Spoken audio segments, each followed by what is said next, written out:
Bonjour à toutes et à tous et bonjour Marine. Bonjour Chloé. Nous sommes absolument ravis de vous retrouver aujourd'hui pour une émission spéciale dans le cadre de cette semaine de Studio Bus, Pixels and Press, l'ère de l'infotech. Durant cette semaine spéciale par et pour les étudiants du Master en journalisme de l'Université de Liège, nous souhaitons nous interroger et prendre du recul sur comment proposer une information de qualité en 2024. Et c'est avec beaucoup de plaisir que nous allons accueillir en plateau différents invités. Tout à fait Marine. Ces spécialistes nous aideront à aborder les thèmes suivants: Internet comme nouvel espace public et support, le décryptage des vraies et des fausses informations, et enfin la place de l'intelligence artificielle dans la presse d'aujourd'hui.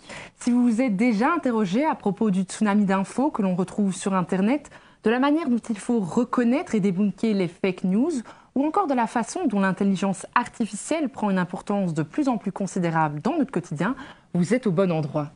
Sans plus attendre, lançons-nous dans le vif du sujet.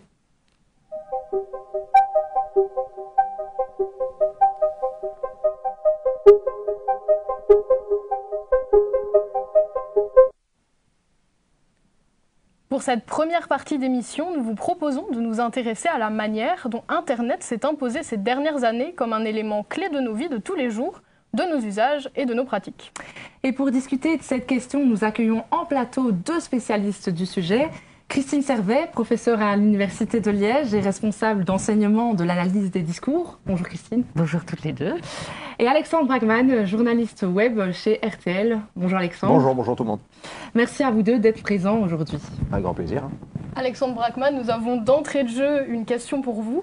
On vient de l'entendre, du coup vous êtes journaliste web. Qu'implique le fait de travailler sur support numérique? Est-ce que vous devez faire face à des contraintes différentes de celles d'un journaliste papier? Des contraintes, oui. Dans le format, c'est des formats qui sont très différents. Web, on veut être faut aller très très vite. Les gens ont un temps d'attention relativement court sur Internet, donc il faut être efficace.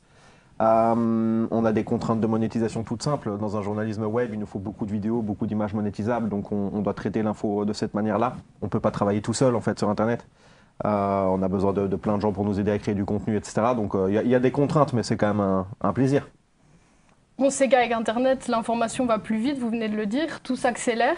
Mais cette rapidité, est-ce qu'elle peut être perçue comme un avantage par les professionnels? Je ne sais pas si c'est un avantage, c'est juste que c'est une réalité concrète. On peut rien faire contre ça. Les gens vont de plus en plus vite. Comme je l'ai dit, on doit faire face en plus à des gens qui divulguent de l'information sur les réseaux sociaux à une vitesse qui est supérieure à la nôtre. On pourra difficilement contrer ça. Après, il faut qu'on amène une plus-value, en fait. C'est ça la clé sur Internet aujourd'hui, c'est que les gens doivent se dire que quand ils vont sur un site d'info, il doit y avoir une plus-value par rapport à ce qu'ils voient sur les réseaux sociaux. Donc, il faut qu'on trouve un moyen de créer de la plus-value, que ce soit par de la vidéo, par du fond, selon les temps dont on dispose, etc.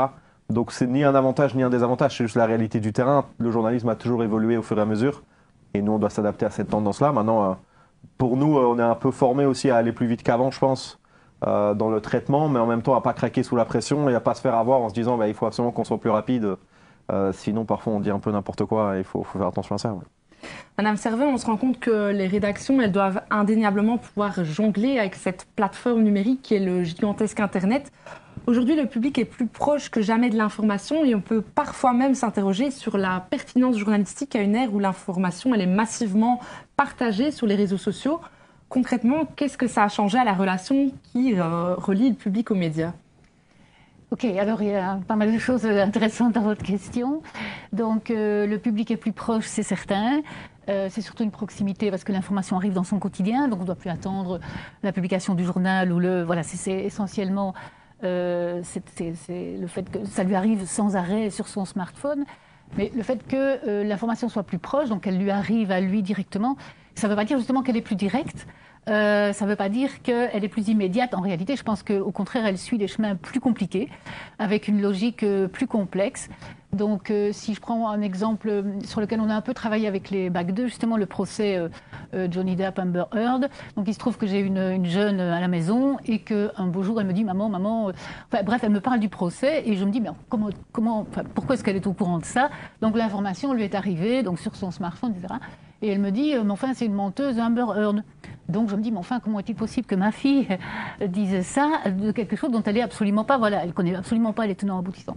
Donc c'est assez intéressant parce que on se rend compte que dans l'affaire, les médias traditionnels, ils ont joué leur rôle. C'est quand même eux qui ont divulgué l'affaire Weinstein, qui a donné ensuite le mouvement MeToo. C'est dans les médias traditionnels qu'on a parlé pour la première fois du fait qu'elle était victime de violences conjugales. C'est dans le Washington Post qu'elle a publié sa tribune. Donc il y a eu un procès en diffamation contre le Sun. Enfin, les médias traditionnels ont joué leur rôle habituel. Mais pour la diffusion du procès, du deuxième procès, donc parce que Johnny Depp a perdu en diffamation contre le Sun, mais le même procès il l'a fait à son ex-compagne, et là il va gagner.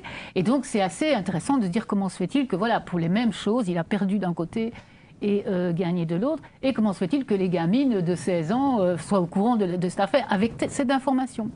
Et puis donc quand on creuse un peu, on se rend compte qu'en fait, il y a eu les médias traditionnels étaient assez absents de la diffusion de ce procès.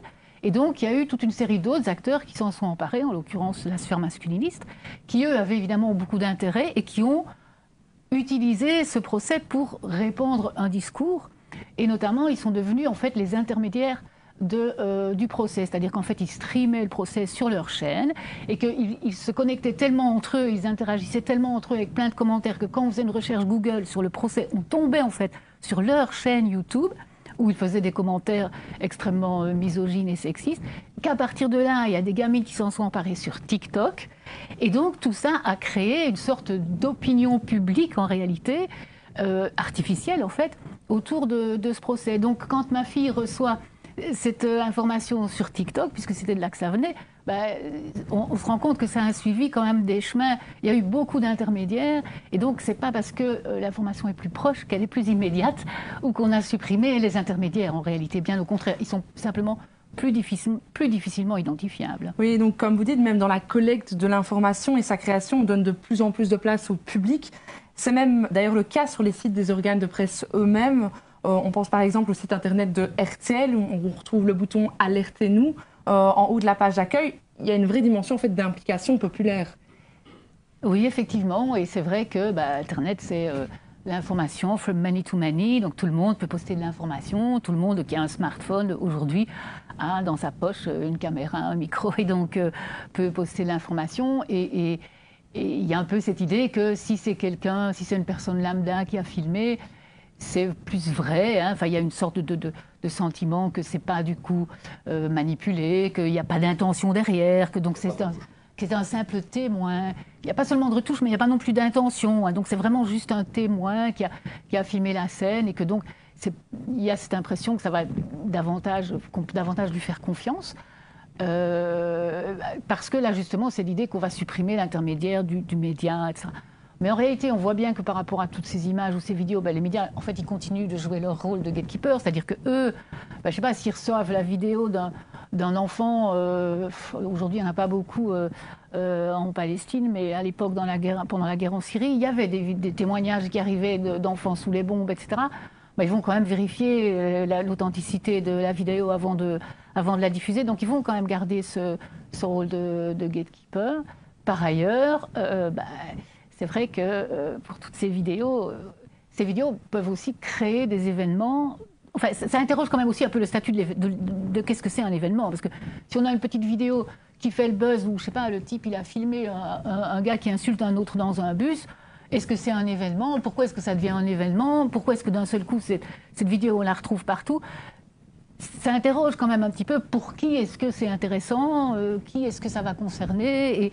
Et là, on voit bien qu'il entre en ligne de compte toute une série de questions qui ne sont pas en lien avec l'intérêt général de l'information, la question du débat public, de pourquoi est-ce que, quelle fin la diffusion de cette information elle va servir, etc. Mais des trucs, comme on le sait, bien plus, waouh, c'est pas possible, où on sait bien que les émotions négatives aussi sont beaucoup plus... se répandent beaucoup plus vite que les émotions positives. Enfin, là, il entre en ligne de compte toute une série d'autres choses qui vont effectivement modifier vraiment la nature même de qu'est-ce qu'un événement digne d'être, susceptible de concerner un certain public, hein, dont dont on se fait quand même une idée. Les journalistes y réfléchissent aussi. C'est qui nos lecteurs, c'est qui notre public. L'algorithme, c'est juste qui a cliqué, pourquoi, etc. Enfin, ouais. Mais du coup, via ce fameux bouton Alertez-nous qu'on évoquait précédemment, Alexandre Brackman, peut-être pour vous, est-ce qu'il est vraiment destiné à donner la parole au public et à laisser la possibilité en fait aux citoyens de jouer un rôle à part entière dans la création et la construction de l'information? Il y a deux rôles en fait. La première, c'est la proximité pure. On ne peut pas être partout tout le temps. Il faut être réaliste.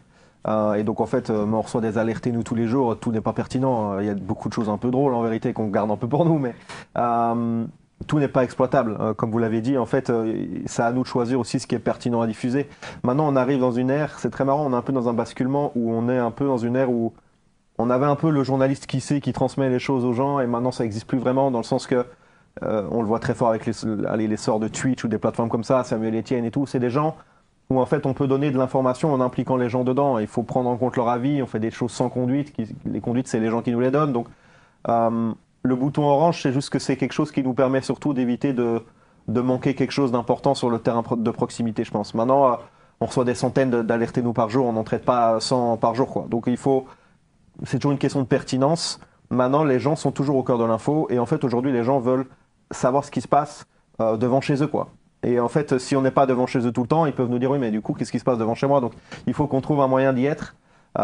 Et Internet nous le permet. Maintenant, comme on l'a dit, par rapport aux réseaux sociaux, etc., j'insiste là-dessus, mais c'est le côté check qui est important, quoi. Sur les réseaux sociaux, tout va très vite. Le nombre de gens qui suppriment un tweet pour en mettre un autre, pour faire croire qu'ils avaient raison, ça, en journalisme, c'est quand même plus complexe. Donc, il y a une question de responsabilité individuelle aussi, je pense. Il y a de plus en plus de journalistes, en tout cas dans notre génération, qui commencent aussi à se demander est-ce que moi j'ai envie qu'on parle de ça de cette manière-là. Donc on est dans une démarche un peu différente, mais c'est clair que le citoyen et le lecteur, le consommateur de manière générale, est au cœur du produit aujourd'hui. Ouais. Et donc, comme on le dit avec Internet, les possibles pour les journalistes se multiplient. Mais qui dit nouvel espace dit nouvelle réglementation. Et cette réglementation, elle est pensée et appliquée par deux organes dédiés que sont le CDJ et l'AJP. Avant d'accueillir Anna Béthum, conseillère juridique du CDJ, on vous propose un petit focus vidéo sur ces deux organes.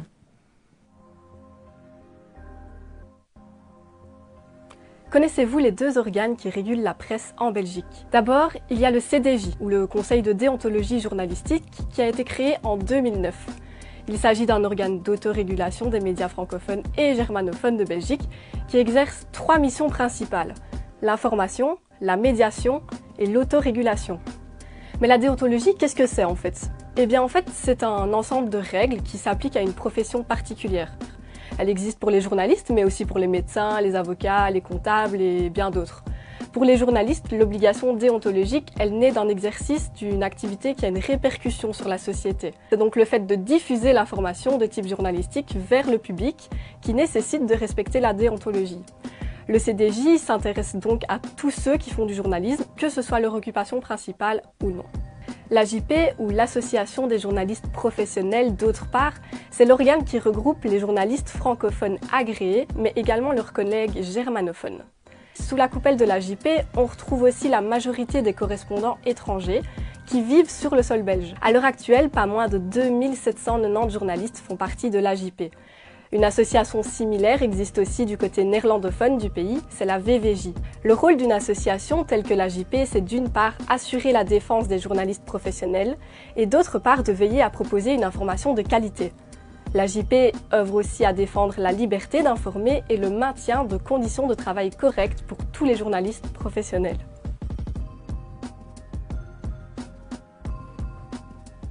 Bonjour Anna Béthum. Bonjour.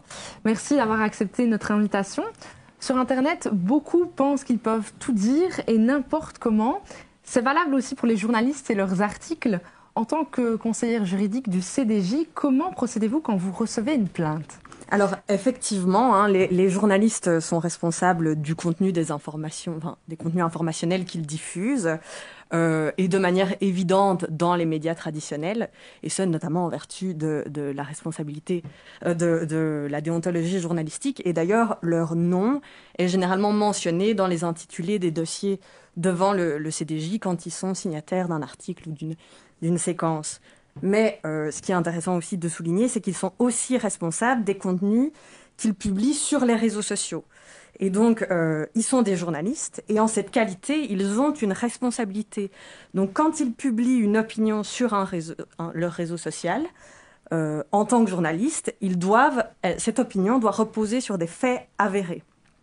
On a par exemple eu un dossier par rapport à un journaliste qui avait publié sur Facebook une opinion par rapport à l'obligation vaccinale. Et on avait reçu une plainte, le CDJ s'était déclaré compétent.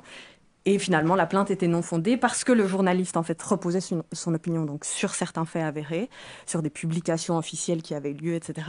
Et par ailleurs, il faisait clairement la différence entre son opinion et les informations. Donc, il parlait à la première personne et c'était clair que c'était son avis. Alors, par rapport aux plaintes qu'on reçoit, de manière générale, il y a des conditions de recevabilité formelle assez classiques, donc les coordonnées du plaignant, il faut avoir une référence par rapport à la production, et quand il s'agit d'un média mainstream, on va dire, c'est assez facile. Le CDJ est nécessairement compétent à son égard. On ne se pose même pas la question. D'ailleurs, les médias classiques sont en général tous membres de l'AADJ, qui est l'association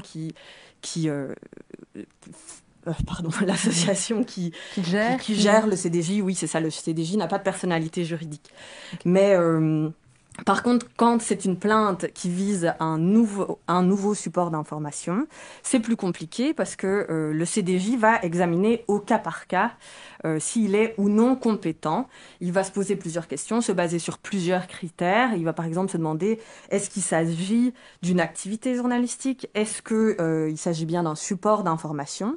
Et donc on a déjà eu par exemple des plaintes, enfin on a ouvert des dossiers qui concernaient récemment, un dossier concernait un journaliste qui s'exprime exclusivement sur Twitter, enfin X, et sur Facebook. On a eu des plaintes qui concernaient des blogs de journalistes. Donc, si je peux me permettre, la majorité des plaintes que vous recevez, est-ce qu'elle est liée à Internet finalement maintenant ? Alors, effectivement, globalement, il y a une évolution ces dernières années. Donc, on a de plus en plus de plaintes qui concernent des articles en ligne. Et en 2023, vous avez un peu en primeur les résultats du rapport annuel qui va bientôt être diffusé. On a un peu plus de 50% des plaintes qui concernaient soit des articles en ligne, soit les réseaux sociaux ou des plateformes. Mais on a toujours les médias classiques. Donc l'autre 50%, ça vise la radio, la presse écrite et principalement la télévision. Et donc ce qui est intéressant, c'est que le CDJ, que ce soit en ligne ou dans les médias classiques, enfin pour les articles en ligne sur les nouveaux supports, etc., il ne va pas changer sa manière d'examiner, enfin d'appliquer la déontologie, son examen du respect de la déontologie, parce que, et ça c'est prévu par le code de déontologie, elle s'applique de manière uniforme quel que soit le support de diffusion.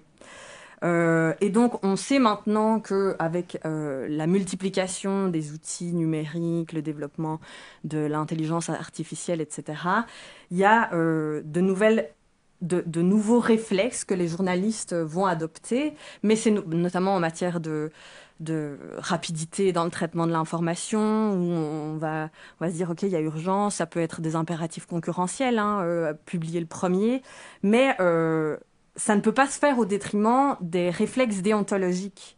Donc, par exemple, en matière de correction d'une information erronée, on pourrait imaginer que le journaliste se dise « Bon, c'est en ligne, je vois que c'est erroné finalement, au vu de la progression des événements, c'est erroné, donc je vais vite corriger et puis ça va passer inaperçu. » Non. En matière de déontologie journalistique, il faut rectifier de manière rapide et explicite. Et ce qu'on entend par explicite, c'est qu'il faut, d'une manière ou d'une autre, que le public, les personnes qui ont pris connaissance de cette information, puissent comprendre la teneur de l'erreur et donc généralement, ça va prendre la forme d'un petit texte qui va être publié où le média va dire voilà, à telle date, on avait publié telle info, mais finalement, ça s'est avéré erroné parce que... Et donc, il faut que les personnes se rendent compte de l'erreur dont il s'agissait et par ailleurs, l'information corrigée. Donc, il faut rester prudent. D'accord, un grand merci. Je vous en prie. Pour conclure, si vous deviez chacun résumer en 3 mots l'impact qu'a Internet sur la pratique journalistique, quel mot choisiriez-vous? On peut peut-être commencer par vous, Christine Servet. Sur la pratique journalistique, quel impact a Internet sur la pratique journalistique? confrontation au sens positif et négatif, je dirais. Stress peut-être. Un troisième Je veux... Passe le relais. Passe le relais, oui, en effet. Moi, j'avais ouverture. Parce que, comme je disais, je pense qu'on est dans une ère où aujourd'hui, il faut arrêter ce côté le journaliste sait et donne l'info absolument. Et c'est juste une question d'approche. Pression, on a dit stress, mais moi, j'aurais mis plutôt pression. On a parlé de concurrence. Alors, en fait, on peut perdre 50% d'audience sur un article si on n'est pas assez rapide par rapport à un concurrent. Je donne un peu des caricatures. Mais par contre, je mettrais le challenge. Parce que c'est quand même... En fait, Internet, ça change très vite. Tout très vite. Et du coup, il faut savoir s'adapter, il faut savoir un peu jongler. Et aujourd'hui, il faut savoir faire un peu tout du mieux qu'on peut, quoi. Et Anna Béthum, vos mots? Si c'est possible, je vais inverser la question. je vais plutôt donner peut-être 3 mots que les journalistes doivent garder en tête au vu du développement d'Internet. C'est responsabilité, prudence et distance critique. Merci à tous pour vos éclairages sur ces questions. Merci. Place à la suite.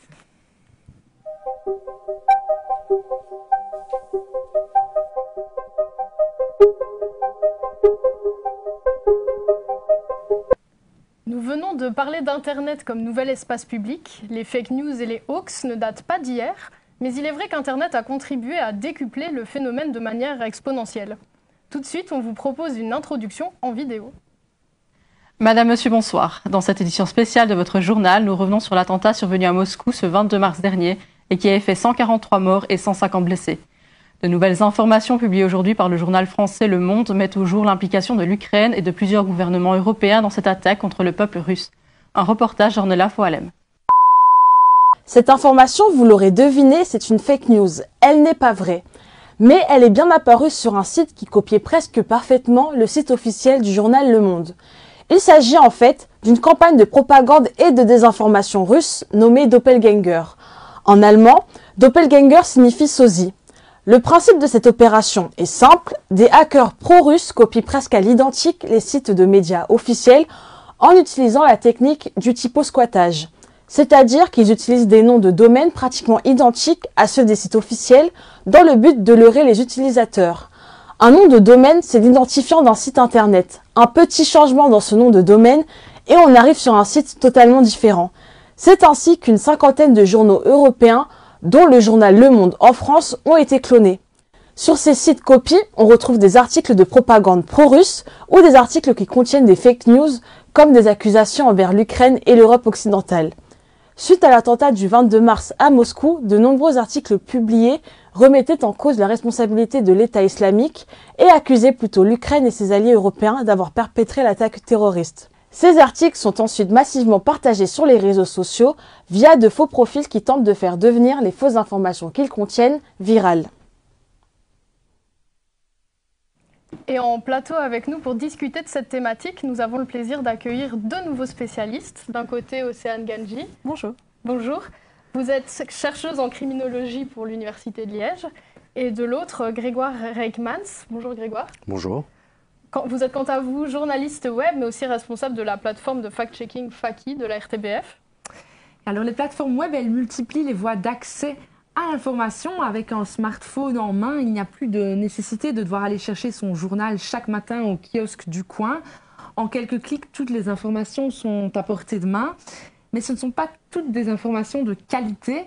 Comment est-ce que vous, Grégoire Reikmans, en tant que responsable d'une plateforme de fact-checking, vous faites pour séparer le vrai du faux? Est-ce qu'il y a des critères particuliers auxquels vous êtes attentif?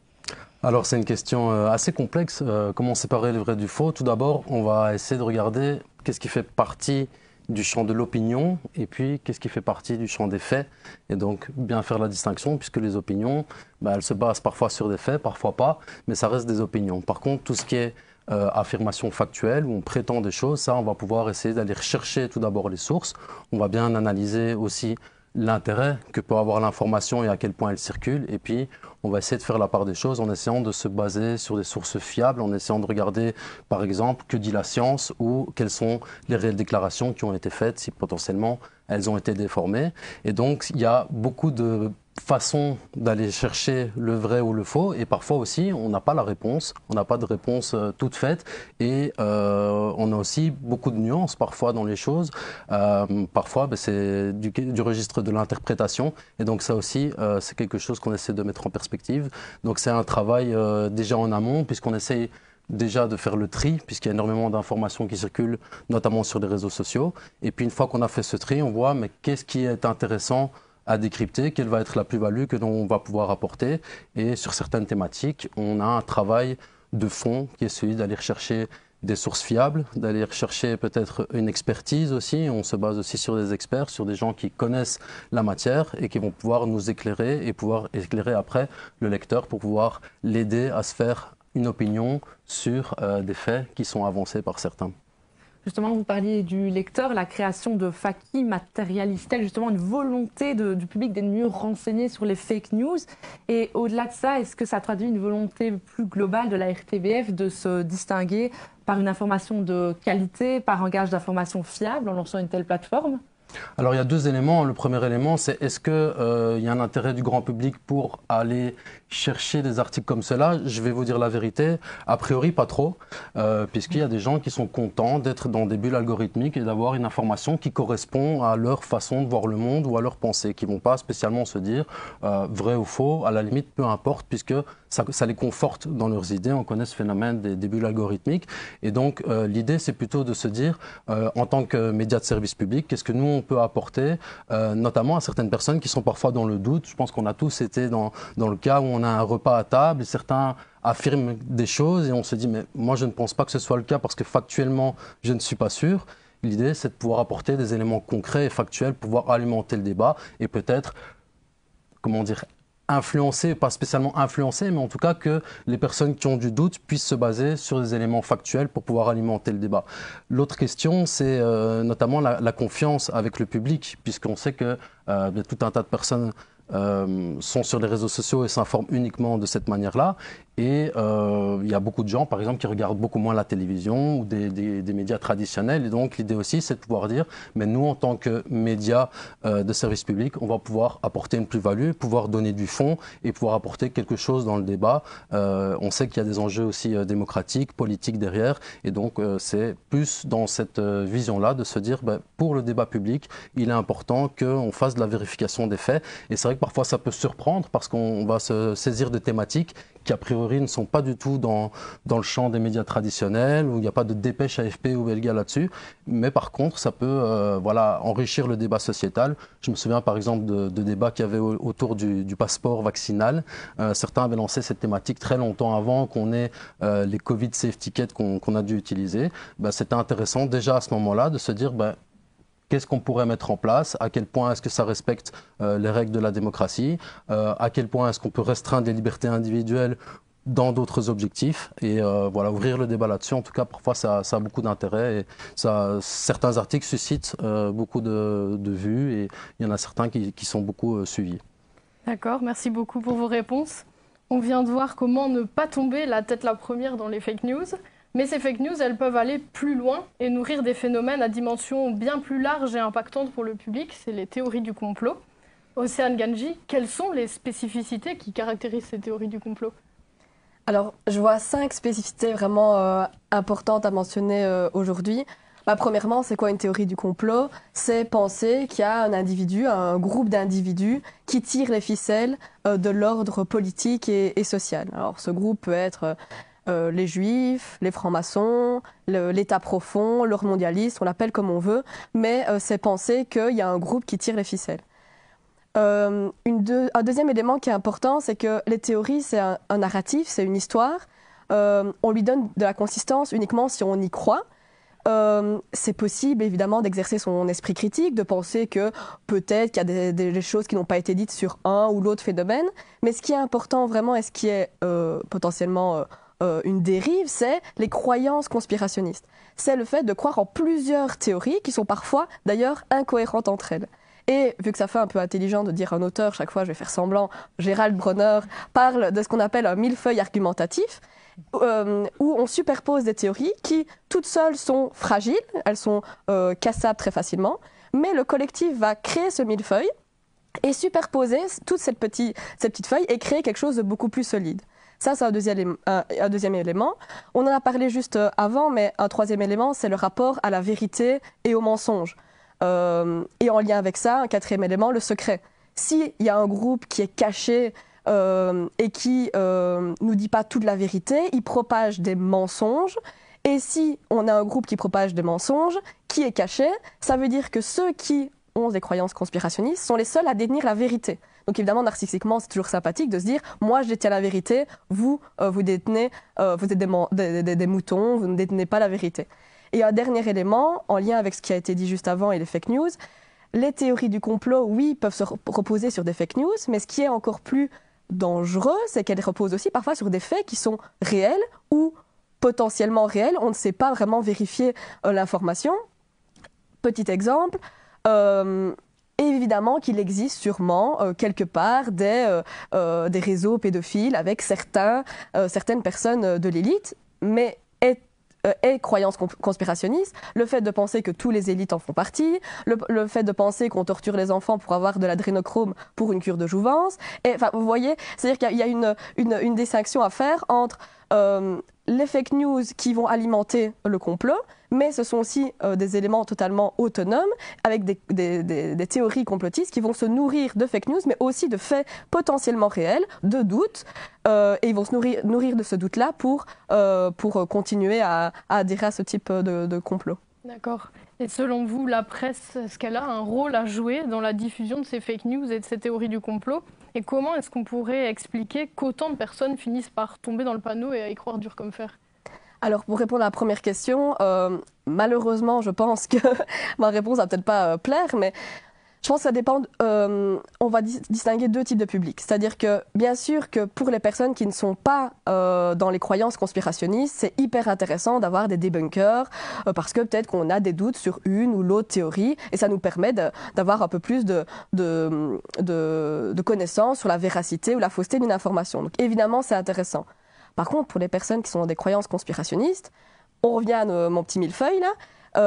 Avoir un journaliste qui va prendre une feuille qui va dire ça par contre c'est pas trop correct, ça va pas mettre en doute tout le millefeuille. Et encore plus, puisque si on repart de l'idée des conspirationnistes, les journalistes sont à la botte de l'État, vous êtes à la botte de l'État bien sûr, pour servir finalement l'État profond, etc. Et donc si les journalistes sont à la botte de l'État, s'ils nous parlent de tels phénomènes, c'est justement parce qu'il y a quelque chose à cacher, sinon on n'en parlerait pas. Donc tous les éléments sont bons pour renforcer les théories du complot. Et pour répondre à la deuxième question, peut-être pour nuancer, finir par tomber dans le panneau, ça voudrait dire que c'est peut-être un processus qui est long. Et comme tout processus d'extrémisme, de radicalisation, etc., le processus peut être long, mais peut être très court aussi. Et je pense qu'on doit avoir en tête que bien sûr qu'il y a des personnes qui vont tomber dedans à force d'être dans leur bulle algorithmique, mais je pense que parfois, il y a certaines personnes qui vont tomber sur la théorie au bon moment parce que leur facteur psychologique faisait qu'à ce moment-là, ils avaient besoin d'être rassurés sur certains points et les théories arrivent au bon moment. Parce qu'on est sur des facteurs, comme je l'ai dit, psychologiques, mais aussi sociaux. Mon entourage pense certaines choses, mon groupe numérique pense certaines choses, et tous les facteurs font que je vais adhérer à cette théorie, et à cette théorie-là, et à cette théorie-là. Et après, on tombe dedans, comme vous dites, mais je pense que c'est important de préciser que le processus peut être long, mais il peut être très court aussi. Oui, donc par exemple, pour le cas concret qu'on a tous et toutes vécu en direct il y a quelques années, la pandémie de Covid-19, il y a une étude qui a démontré justement qu'une grande part de la population avait pour croyance que le virus avait été créé intentionnellement ou tout du moins accidentellement. Pensez-vous tous les deux en fait que cette pandémie allait pu servir de fenêtre d'opportunité pour une diffusion accrue des fake news et autres théories du complot? On peut commencer par vous, Grégoire. Je pense que la désinformation, parce que nous on parle plus de désinformation, on ne va pas refaire le débat sur les nuances qu'on met avec fake news, etc. Nous on parle en général plus de désinformation. En fait, elle se nourrit globalement du doute. parce que quand il y a du doute, qu'il n'y a pas de certitude, forcément, mais il y a un champ de potentialité et on a des interprétations possibles. Et nous-mêmes, en tant que fact-checker, que vérificateur d'informations, il y avait tout un tas de questions auxquelles on n'avait pas de réponse sur le Covid au départ. D'où ça venait, d'où ça sortait, est-ce qu'il y avait une fuite d'un laboratoire, la Chine n'était pas transparente non plus, donc il y a eu beaucoup d'éléments qui ont fait que forcément, il y avait ces fenêtres de doute qui pouvaient être exploitées par certains, et notamment aussi sur les masques. Enfin, il y a eu tout un tas de débats où les certitudes scientifiques n'étaient pas établies et où on a eu, nous-mêmes, au niveau des gouvernements, etc., des moments de flottement où il y a eu des changements, des revirements, etc. Et donc, forcément, quand on est dans un argumentaire parfois complotiste, avec une grande défiance à l'égard du pouvoir, à l'égard des médias, et qu'on est dans un moment où il y a des restrictions de liberté, forcément les ingrédients sont là pour laisser la place à aussi dénoncer un système, par exemple capitaliste, qui privilégie l'industrie pharmaceutique, à dire qu'il y a des intérêts des uns et des autres, etc. Et donc forcément les moments de crise, les guerres notamment, sont toujours des moments de tension, des moments aussi de doute. Il y a la propagande aussi parfois. Et donc tous ces éléments-là font que forcément ça fait derrière potentiellement plus de désinformation. Les grandes choses, effectivement, avec le Covid, et puis c'est aussi les guerres, notamment la Russie et l'Ukraine, et puis ce qui se passe maintenant au Proche-Orient. Et donc, on voit que toutes ces situations de conflit ou de doute génèrent beaucoup d'anxiété. Et derrière l'anxiété, des gens se saisissent de cette peur, parfois, pour désinformer, essayer d'orienter la population dans une certaine direction. Océane Ganji, vous partagez l'avis de Grégoire Hickmans? Oui, évidemment. Les théories du complot ont existé avant, elles existeront après. C'est vrai que ça a été vraiment un accélérateur au moment de la période du Covid. Mais pour toute forme d'extrémisme, il y a eu aussi une recrudescence de l'écofascisme, des survivalistes. Donc finalement, le complotisme fait partie de tous ces extrémismes qui ont à nouveau submergé. Mais en fait, je vous ai parlé des facteurs psychologiques, des facteurs sociaux, mais il y a aussi les facteurs contextuels. C'est-à-dire qu'à chaque moment où il y a un événement, comme ce qui a été dit, qui crée du stress, de l'angoisse, on a une reviviscence des théories complotistes. Ça a été lors des attentats 2001, ça a été lors de 2016. Dès qu'il y a des attentats, des événements qui font peur, il y a une certaine, en effet, perte de contrôle. Et le fait d'adhérer à des thèses complotistes, c'est aussi reprendre contrôle sur ce qui arrive. On est angoissé, on ne sait pas ce qui va arriver. Mon magasin va-t-il être fermé demain? Ma grand-mère va-t-elle survivre? Moi, est-ce que je vais survivre? Qu'est-ce qui se passe? C'est très, très, très angoissant. Et c'est une manière de reprendre contrôle sur sa vie. Et c'est très rassurant. Alors qu'on ne sait rien, c'est ce qui a été dit tout à l'heure, on ne sait rien. Et là, en fait, on nous donne tout un chemin tracé. C'est bon, il y a un chemin et je sais où je vais. Je sais ce que je dois faire pour arriver là, je sais qui sont les responsables.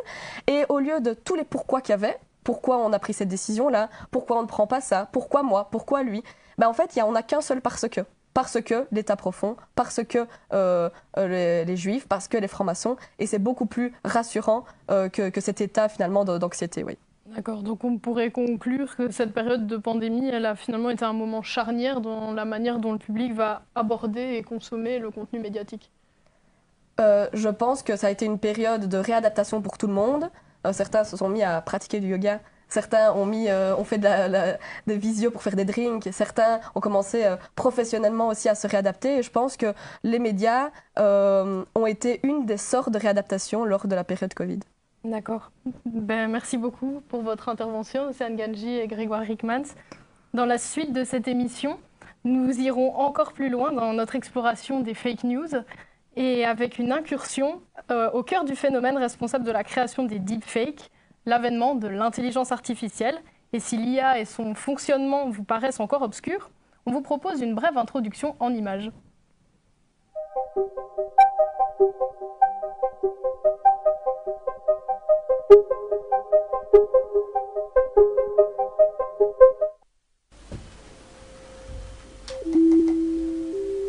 C'est plutôt mignon, mais qu'est-ce que c'est? Je dirais que c'est un robot. Je suis Nova, une intelligence artificielle propulsée par ChatGPT 4. Enchanté, mais c'est quoi une intelligence artificielle? L'intelligence artificielle ou IA est un domaine informatique qui met en œuvre des machines capables d'effectuer des tâches qui nécessitent habituellement l'intelligence humaine. D'accord. Merci Nova. De rien, Je suis là pour vous aider et fournir des informations utiles. Il est efficace. Je comprends pourquoi certains ont peur de se faire remplacer par l'IA. Moi pas trop, que ce soit pour la reconnaissance vocale, la conduite autonome ou même les recommandations de produits en ligne. C'est vrai que l'IA se développe énormément depuis quelques années, mais en soi elle est déjà omniprésente partout. Ouais, mais imagine, en 2022, ChatGPT a bluffé tout le monde parce qu'il était capable de répondre à des questions, d'écrire des textes argumentés et même d'écrire des chansons. Alors qui sait, d'ici peu, il sera peut-être capable d'écrire des articles de presse et de remplacer les journalistes et de les mettre tous au chômage. Moi j'en doute. ChatGPT il fonctionne un peu comme le clavier de ton téléphone, c'est-à-dire qu'il va essayer de prédire le prochain mot que tu vas écrire. Il puise dans une énorme base de données et il essaye de construire le mot suivant et de construction en construction, il construit un texte cohérent. Donc ChatGPT pourrait produire des articles qui ressemblent exactement au travail des journalistes, mais sur base de faits qui n'existent pas. C'est la porte ouverte à la désinformation.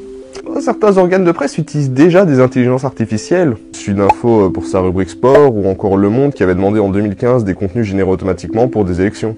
Ils prennent des risques. En Allemagne, le journal Bild, qui est l'un des plus lus d'Europe, a licencié 200 personnes parce que certains métiers vont être remplacés par l'IA. Ça ouvre tout de même la porte à de nouveaux métiers. Imagine, Novaï pourrait écrire un article sur la séparation de la Belgique en deux et affoler tout le monde. Les intelligences artificielles vont aider les journalistes mais pas les remplacer. Le plus simple, c'est peut-être carrément de lui demander « Nova, t'es là pour nous aider ou nous remplacer ?» J'adorerais tellement vous répondre, mais il semblerait que vous ne soyez pas abonné à la version pro. Veuillez mettre à niveau pour profiter de l'accès illimité. Il est présent avec nous pour discuter des bouleversements et des avancées apportées par l'intelligence artificielle. Benoît Frenet, vous êtes un spécialiste du machine learning. Bonjour. Enchanté. D'entrée de jeu, directement, une question pour vous. Faire du journalisme en 2024 sans intelligence artificielle, c'est possible ? Alors, je dirais que ça dépend un petit peu de ce qu'on veut faire. Il faut quand même rappeler que ces outils ont des limites assez fortes. Donc, par exemple, en fait, ils sont basés d'abord uniquement sur du texte. Il faut savoir qu'en linguistique, on distingue plusieurs écoles. Il y a ce qu'on appelle la linguistique distributionnelle, où on se dit, en fait, on a besoin juste du texte pour comprendre le monde. Et puis, il y a d'autres écoles, par exemple, l'école qui est plutôt basée sur les usages, où on se dit, en fait, il faut un rapport au monde réel, une expérience du monde pour comprendre vraiment un langage.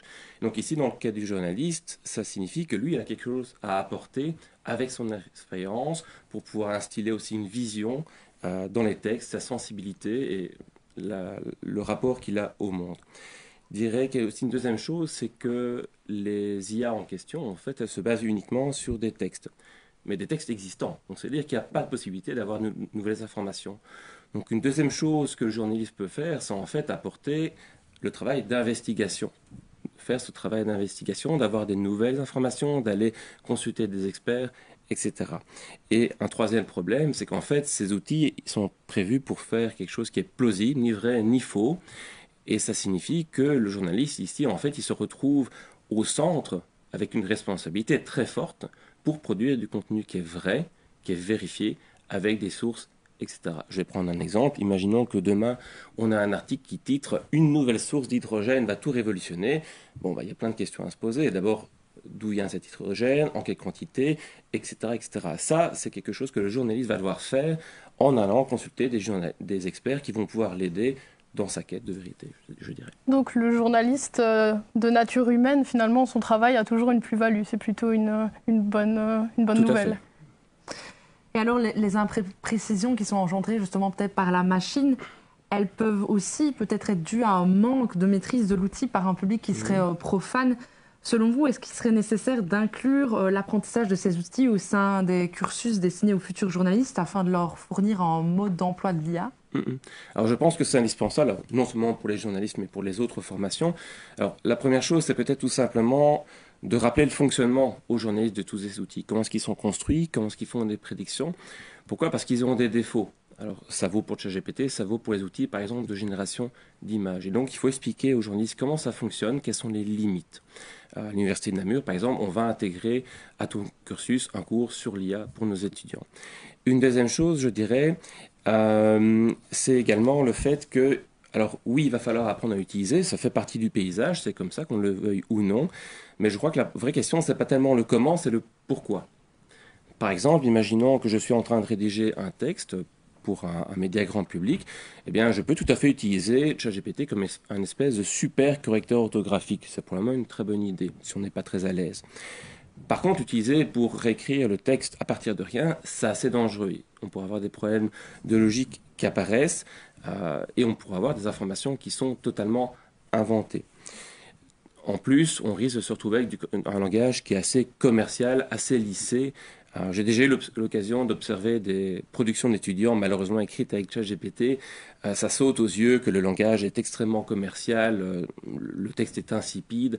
C'est pas le genre de choses que j'aimerais lire d'un journaliste en tout cas, personnellement.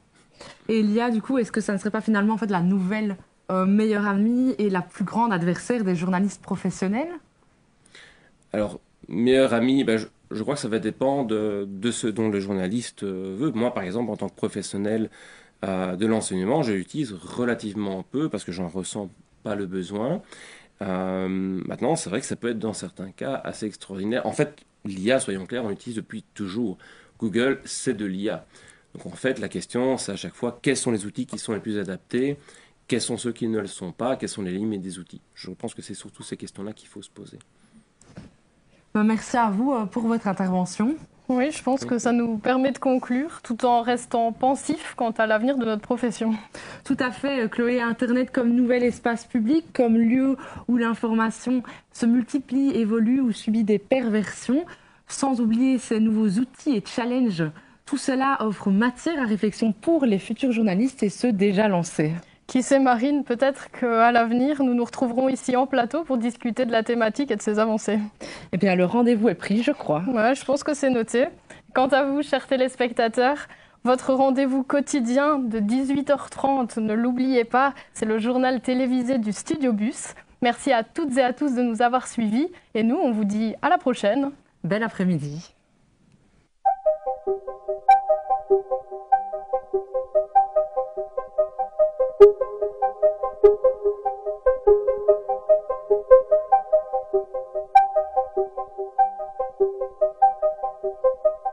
Thank you.